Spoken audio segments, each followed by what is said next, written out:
دراجتي اغلى من سيارتي.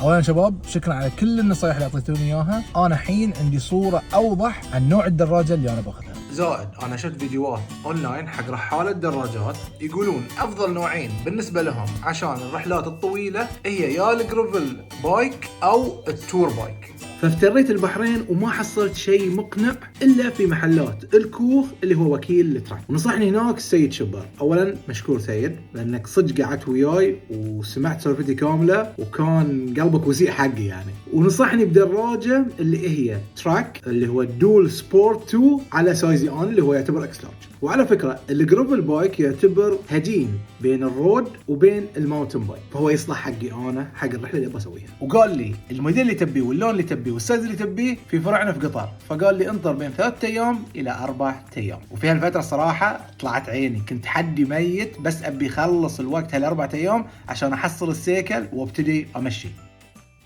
وعلى فكرة هاي الفيديو مو سبونسر، أنا شريت السيكل بس كنت أقول لكم القصة اللي مريت فيها بالضبط. وهاي السيكل نفسه اللي بقطع فيه 1400 كيلو إن شاء الله. قولوا آمين.